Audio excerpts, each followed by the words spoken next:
Hello friends, welcome to our channel. So ఈరోజు వీడియోలో మనం మాట్లాడుకోబోతున్నటువంటి టాపిక్ ఏంటంటే సుప్రీంకోర్టు ఈ యొక్క మెన్స్ట్రువల్ లీవ్ ఉమెన్కి ఏదైతే అవసరం ఉంటుందో దాన్ని ఒక చట్టం చేయాల్సినటువంటి అవసరం లేదు అని చెప్పేసి చాలా క్లియర్గా చెప్పింది. మనం మెన్స్ట్రువల్ లీవ్ పైన జనరల్గా మనం ఆలోచిస్తే దీనిపైన ఒక చట్టం ఉండి వీళ్ళకి కంపల్సరీ మంత్లీ ఒక హాలిడే అన్నట్టుంటే బాగుంటుంది కదా అని మనకు అనిపించచ్చు. బట్ సుప్రీంకోర్టు ఈ స్టాండ్ తీసుకోవడానికి వెనకాల ఉన్నటువంటి రీజన్ ఏందో చూద్దాం. సో కాబట్టి ఈ వీడియోలో మనం మెయిన్గా డిస్కస్ చేయబోయేది ఏంటంటే మెన్స్ట్రువల్ లీవ్ పాలసీ లాగా ఉంటే బెటరా, లేదా మెన్స్ట్రువల్ లీవ్ పైన ఒక స్టాచ్యూటరీ యాక్ట్, ఓకే, ఒక చట్టం ఉంటే బాగుంటుందా మ్యాండేటరీగా అన్న డిస్కషన్లో చూస్తామన్నమాట. ఓకే, సో మనం ఈ పర్టిక్యులర్ డిస్కషన్లో మనకి మెయిన్ కీ పాయింటర్స్ ఏంటో చూద్దాం ఒకసారి ఈ డిస్కషన్లో. ఫస్ట్ ఆఫ్ ఆల్ కాంటెక్స్ట్, దాని రిలవెన్స్ ఏంటో చూస్తాం. దాని తర్వాత సుప్రీంకోర్టు కీ అబ్జర్వేషన్స్, ఇండియాలో ప్రజెంట్ పాలసీ ఏ విధంగా ఉంది డిఫరెంట్ స్టేట్స్లో, అండ్ ఈ పర్టికులర్ ఇష్యూకి సంబంధించి మనకి ఉన్నటువంటి కాన్స్టిట్యూషనల్ డైమెన్షన్స్ ఏ విధంగా ఉన్నాయి, అండ్ అలానే ఈ యొక్క ఫెడరల్ అండ్ ఎకనామిక్ ఛాలెంజెస్ ఏంటి దీన్ని ఇంప్లిమెంట్ చేయడంలో, మెన్స్ట్రువల్ లీవ్కి అండ్ మెటర్నిటీ లీవ్కి ఉన్నటువంటి డిఫరెన్స్ ఏంటి. ఎందుకంటే మెటర్నిటీ లీవ్ విషయంలో మనకు ఒక యాక్ట్ ఉంది, ఓకే, ఇండియా మొత్తం మీద మ్యాండేటరీగా ఫాలో అవ్వాల్సినటువంటి ఒక యాక్ట్ ఉంది.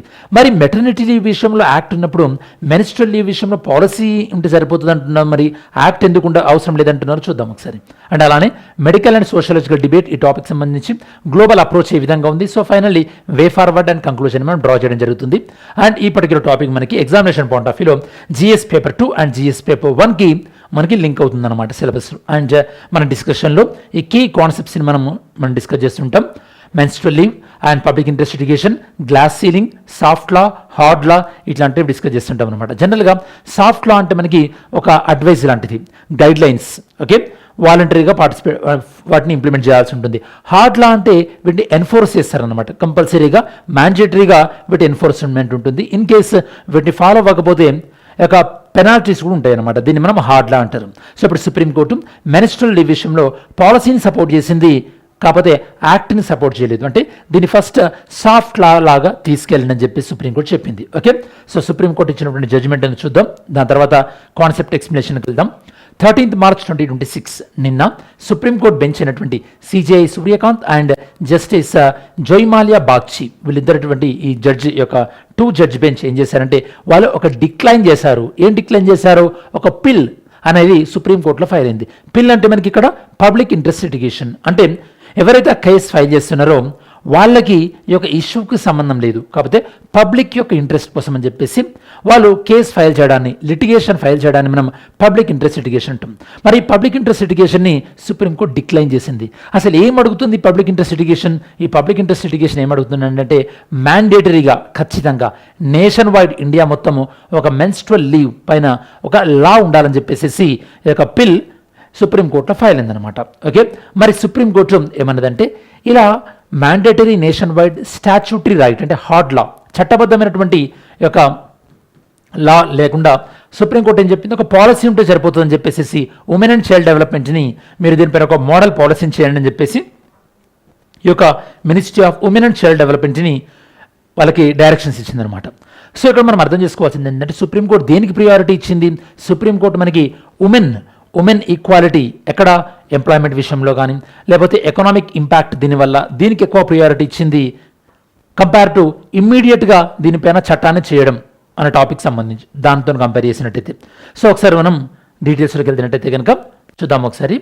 ఫస్ట్ ఈ టాపిక్ అంతా కూడా మనకి ఒక menstrual leave, okay, so menstrual leave గురించి అన్నమాట. ఈ మెన్స్ట్రువల్ లీవ్ పైన ఇక్కడ మనకి పిల్ పబ్లిక్ ఇంట్రెస్ట్ లిటిగేషన్ ఫైల్ అయింది. ఏమని? దీనిపైన ఒక స్టాచ్యూటరీ రైట్, దీనిపైన ఒక చట్టం తీసుకురావాలి, స్టాచ్యూటరీ రైట్ తీసుకొచ్చి mandatory, okay, so mandatory leave అనేది ఉండాలి నేషన్ వైడ్ ఇండియా మొత్తం కూడా అని చెప్పేసి సుప్రీంకోర్టు చెప్పింది అని చెప్తున్నారు అనమాట. మ్యాండేటరీ లీవ్ నేషన్ వైడ్ కూడా ఉండాలని చెప్పేసి పిల్ సుప్రీంకోర్టులో ఫైల్ అయింది. దేనిపైన? మెన్స్ట్రువల్ లీవ్ పైన. మరి దీని గురించి ఈ పిల్ పైన సుప్రీంకోర్టు ఇచ్చినటువంటి అబ్జర్వేషన్ ఏంటి? ఓకే, ఈ పిల్ పైన supreme court declined, okay, declined for what? ఈ దేనిపైన డిక్లైన్ చేసింది? డిక్లైన్ ఫర్ స్టాచ్యూటరీ రైట్, అంటే దీనిపైన ఒక చట్టం చేయాల్సినటువంటి అవసరం లేదు ఇప్పుడు మ్యాండేటరీగా వీళ్ళకి ఈ యొక్క మెన్స్ట్రువల్ లీవ్ ఇవ్వాల్సినటువంటి చట్టం చేయాల్సిన పని లేదని సుప్రీంకోర్టు చెప్పింది. ఎందుకు డిక్లైన్ చేసింది? రీజన్ చూడాలి ఇక్కడ మనం. Okay, reasons. Okay, very very important. ఎందుకు డిక్లైన్ చేసిందంటే, ఫర్ ఎగ్జాంపుల్ మెన్స్ట్రువల్ లీవ్ ఖచ్చితంగా మ్యాండేటరీగా ఇవ్వాలంటే కొన్ని చిన్న చిన్న కంపెనీస్ అంటే ఎంఎస్ఎంఈస్ లాంటి కంపెనీస్ ఏంటంటే ఈ యొక్క ఉమెన్ రిక్రూట్మెంట్ తగ్గించే అవకాశం ఉంటుంది. ఎందుకంటే ఖచ్చితంగా వీళ్ళకు మంత్లీ 2 days హాలిడే ఇవ్వాలి అని చెప్పేసి వాళ్ళని రిక్రూట్మెంట్ తగ్గించే అవకాశం ఉంటుంది. అట్ ద సేమ్ టైం ఇది మనకి ఒక జెండర్ డిస్క్రిమినేషన్ లాగానే ఉంటుంది కదా. అంటే ఈ యొక్క ఉమెన్కి ఒక ఇట్లాంటి రిప్రొడక్టివ్ ఇష్యూస్ ఉంటాయి. సో కాబట్టి వాళ్ళు జనరల్గా జాబ్స్ కన్నా ఎక్కువగా వాళ్ళ హెల్త్ చూసుకుంటే బాగుంటుంది. వీళ్ళు నిజంగానే ఒక జాబ్ల దగ్గర వీళ్ళకు ఇట్లాంటి ఇబ్బందులు ఉంటాయని చెప్పేసి జెండర్ డిస్క్రిమినేషన్ ఇంకా హైలైట్ చేసినట్టు అవుతుంది కదా. And at the same time supreme court reject చేయడానికి ఇంకొక రీజన్ ఏంటంటే వీళ్ళకు ఇట్లాంటి గ్లాస్ సీలింగ్ అనేది క్రియేట్ అవుతుంది. గ్లాస్ సీలింగ్ అంటే అదొక రకమైనటువంటి కనబడిన అడ్డంకి అనమాట. ఒక ఇన్విజిబుల్ బ్యారియర్ క్రియేట్ అవుతుంది. ఏ విధంగా ఈ యొక్క వీళ్ళకు మెన్స్ట్రువల్ సైకిల్ ఇట్లాంటి ప్రాబ్లం ఉంటుంది. మంత్లీ 2 days కానీ 1 day లీవ్ ఇవ్వాల్సి వస్తుంది. కాబట్టి వీళ్ళకి ఛాలెంజింగ్ రోల్స్ ఏవైతే ఉంటాయో, ఫర్ ఎగ్జాంపుల్ పైలట్ కానీ ఇట్లాంటివి ఛాలెంజింగ్ రోల్స్ ఇచ్చే అవకాశం ఉండదు అనమాట. సో ఈ విధంగా ఇట్లా స్టాచ్యూటరీ రైట్ ఖచ్చితంగా దీని ఒక రైట్ చేయాలంటే కనుక ఇట్లాంటివి రీజన్స్ ఉన్నాయన్నమాట, ఇబ్బందులు ఇంప్లిమెంట్ చేయడంలో. ఒకటి ఎకానమీ పరంగా ఇంపాక్ట్, ఇంకోటి ఉమెన్కి యొక్క ఎంప్లాయ్మెంట్ విషయంలో ఈక్వల్ ఆపర్చునిటీస్ దగ్గర ఎఫెక్ట్ అయ్యే అవకాశం ఉంది. అట్ ద సేమ్ టైం మనకి ఇక్కడ లీగల్ కాంప్లెక్సిటీస్ ఎందుకంటే దీన్ని ఇంప్లిమెంట్ చేయాలంటే చాలా డిఫరెంట్ లాస్ అన్నింటినీ కూడా అమెండ్ చేయాల్సి ఉంటుంది. అదొక రీజన్. అండ్ ఇది మనకి కాంకరెంట్ లిస్ట్ ఉంది కాబట్టి సెంట్రల్లో ఒక విధంగా ఉంది, స్టేట్లో ఒక విధంగా ఉంది. మళ్ళీ ఇది కూడా మనకి ఫెడరల్ ఇష్యూస్ని కలిగించే అవకాశం ఉంది. ఫెడరల్ ఇష్యూస్ దీనివల్ల. సో కాబట్టి ఇట్లాంటి అన్ని రీజన్స్ని ఆలోచించి మరి సుప్రీంకోర్టు ఏం సజెస్ట్ చేసిందంటే చూద్దాం ఒకసారి. ఓకే,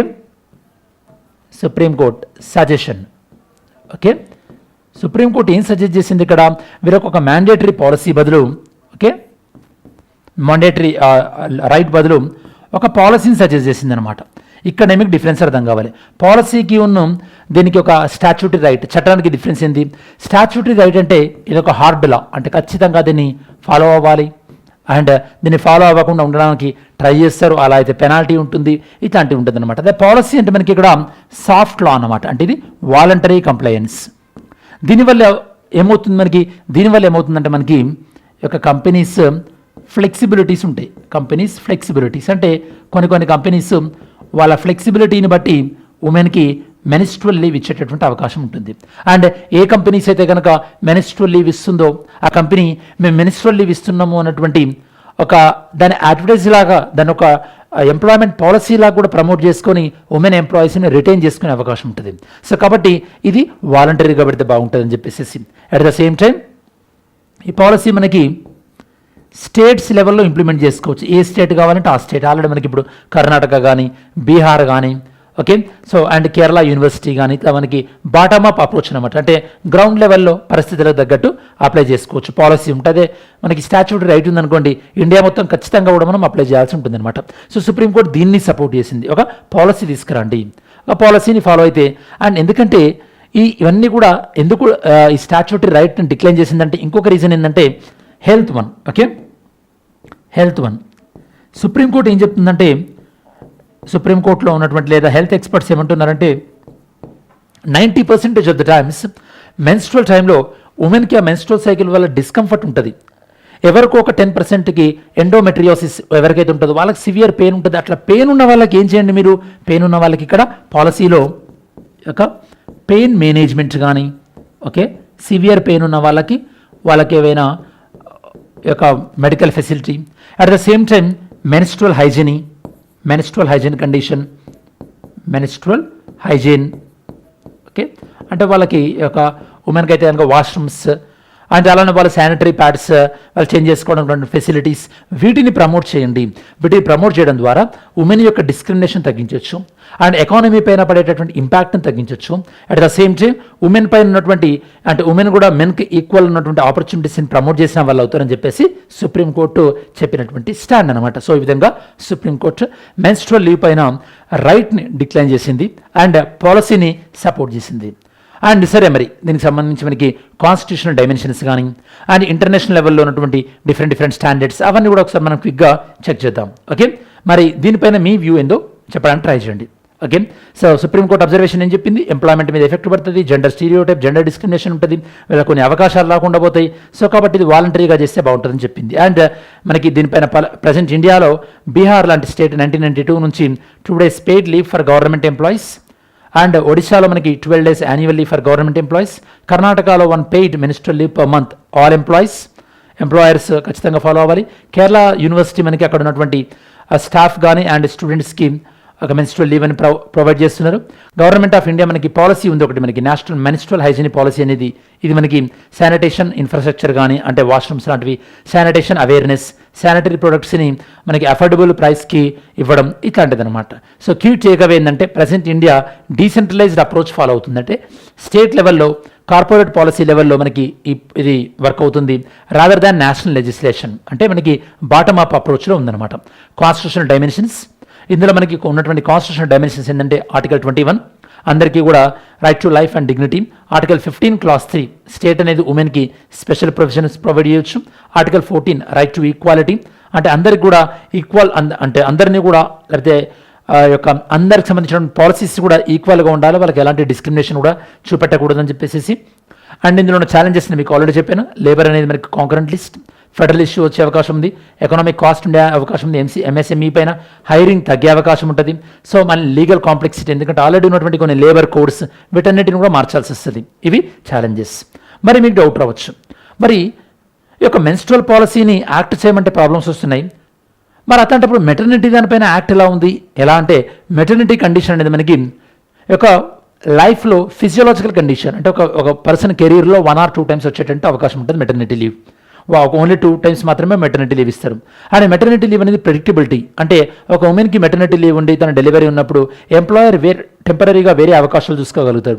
కాకపోతే ఇప్పుడు మెన్స్ట్రల్ లీవ్ అలాంటిది కాదు కదా, మనకు అన్ప్రెడిక్టబుల్, దాంతోపాటు ఇది ఒక బయాలజికల్ కండిషన్, ఎవ్రీ మంత్ ఉంటుంది. కాబట్టి మన మెటర్నిటీ లీవ్ అనేది నేషన్ వైడ్ 1961 ద్వారా ఇవ్వగలిగినాం, కానీ ఈ యొక్క మెన్స్ట్రల్ లీవ్ను మాత్రం ఇవ్వడంలో ఇలాంటి ప్రాబ్లమ్స్ ఉన్నాయని చెప్పొచ్చు. సో కాబట్టి మెటర్నిటీ లీవ్ అనేది మేజర్ లైఫ్ ఈవెంట్, వేరాజ్ మనకి మెన్స్ట్రల్ సైకిల్ లీవ్ అనేది మనకి ఇది ఒక బయాలజికల్ ప్రాసెస్. అండ్ మెడికల్ విషయం కూడా చెప్పాను కదా, 70 to 80% టైంలో దీనికి వీళ్ళకు స్ట్రిక్ట్ లీవ్ ఏం అవసరం ఉండదు ఎక్సెప్ట్ కొన్ని కండిషన్లో తప్ప. అట్లాంటిది ఇప్పుడు దీన్ని లీవ్గా చేస్తే కనుక ఇది ఒక సివియర్ మెడికల్ కండిషను, దీనివల్ల ఉమెన్ ఇందాక చెప్పినట్టు డిస్క్రిమినేట్ చేసేటటువంటి అవకాశం ఉంటుంది. కాబట్టి ఉమెన్కి పెయిన్ మేనేజ్మెంట్ విషయంలో కానీ లేదా వర్క్ కండిషన్లో డిగ్నిఫైడ్ జాబ్ కండిషన్స్ ఉండే విధంగా ఇట్లాంటివి చేస్తే కనుక వర్క్ ప్లేస్లో ఉమెన్ ఆపర్చునిటీస్ని మనం ఇంప్రూవ్ చేసిన వాళ్ళం అవుతాం అనమాట. వరల్డ్ లెవెల్లో Spain, Japan, south Korea, Taiwan ఈ పాలసీస్ని ఫాలో అవుతున్నాయి. అక్కడ కూడా మనకి మిక్స్డ్ రిజల్ట్స్ వస్తున్నాయి.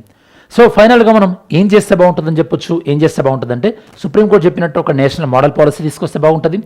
మిగతా కార్పొరేట్ కంపెనీస్ని స్టేట్ లెవెల్లో వాలంటరీగా వాళ్ళ పాలసీని చేసుకోమని చెప్పాలి. అండ్ శానిటేషన్ ఇన్ఫ్రాస్ట్రక్చర్ని ఇంప్రూవ్ చేస్తే బాగుంటుంది.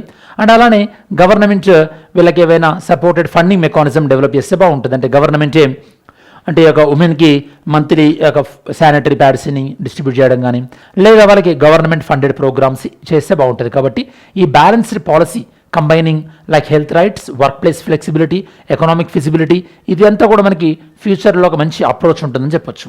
అండ్ కంక్లూజన్, ఒక మెన్స్ట్రల్ లీవ్ పాలసీ అనేది ఖచ్చితంగా gender justice, labour economics, work place equality అన్న వీటిపైన డిబేట్ పైన ఇట్లాంటి అంశాలపైన క్వశ్చన్స్ రేజ్ చేసింది. అండ్ స్టాచ్యూటరీ మ్యాండేట్ అంటే నేషన్ మొత్తం మీద ఒకే చట్టం తీసుకురావడం వల్ల ఉండేటువంటి రిస్క్ చూస్తాం. At the same time menstrual health అనేది మనకి ఉమెన్ డిగ్నిటీకి సంబంధించి, దానివల్ల ఉమెన్ ఆపర్చునిటీస్ పోయేలా ఉండకూడదు. కాబట్టి ఒక హైబ్రిడ్ అప్రోచ్ అనేది ఇంపార్టెంట్. మనకి ఇందాక చెప్పినట్టు ఇన్ఫ్రాస్ట్రక్చర్ ఇంప్రూవ్ చేయాలి, అట్ ద సేమ్ టైం పాలసీని ప్రమోట్ చేయాల్సి ఉంటుంది. సో కాబట్టి టేక్అవే ఏంది మనకి ఈ యొక్క డిబేట్ అనేది మనకి అంటే వెల్ఫేర్ మెజర్స్ని బ్యాలెన్స్ చేయాల్సి ఉంటుంది ఒకవైపు, ఇంకోవైపు వాటి వల్ల కలిగేటటువంటి ఎకనామిక్ రియాలిటీస్ పాలసీ మేకింగ్లో అంటే వాటిపైన తన పాలసీస్ పైన ఎకానమీ పైన ఏ విధంగా ఇంపాక్ట్ ఉంటుంది వీటి రెండింటిపైన కూడా వీటి రెండింటిని బ్యాలెన్స్ చేసుకోవాల్సి ఉంటుంది అనమాట. ఓకే, సో మరి పర్టికులర్ టాపిక్ సంబంధించినటువంటి క్వశ్చన్ చూద్దాం, ఒకసారి ఆన్సర్ చేయడానికి ట్రై చేద్దాం. Consider the following statement regarding menstrual leave policies in ఇండియాలో మెన్స్ట్రల్ లీవ్ పాలసీకి సంబంధించి first, supreme court in 2026 directed the government to introduce mandatory nationwide menstrual cycle.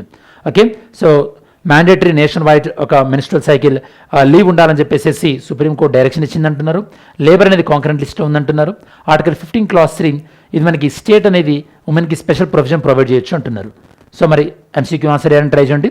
Mains question, examine the constitutional, economic and social dimensions of introducing menstrual leave in India. దీనికి సంబంధించి mains question answer చేయడానికి try చేయండి. సరే, మనం video చివరిలోకి వచ్చేసాము కదా. So in this particular video we discussed about PIL related to making menstrual leave policy as a mandatory throughout the country. Regarding this, Supreme Court declined the bill and Supreme Court suggested a policy rather than a mandatory act. Okay, with respect to this, we discussed about why Supreme Court favored policy over the mandatory act. And if mandatory act is made, what kind of implication it creates on both women as well as the economy, and how policy can favor over the statutory rights. What are the best practices across the globe? How this policy is implementing at state level, okay, in like Odisha and some other state, and in institutions like Kerala State University. And what are the challenges in implementing this? What is the way forward and conclusion? So ఇది students మనకి ఈ topic సంబంధించినటువంటి సమగ్రమైన విశ్లేషణ. సరే, మరి ఈ discussion మీ ప్రిపరేషన్కి యూస్ఫుల్గా ఉంది అనుకుంటే కనుక ఈ వీడియోని లైక్ చేయడానికి ట్రై చేయండి. అండ్ రేపటి వీడియోకి మీరు ఏమైనా టాపిక్ కూడా సజెస్ట్ చేయాలంటే సజెస్ట్ చేయండి. Definitely I will consider your suggestions.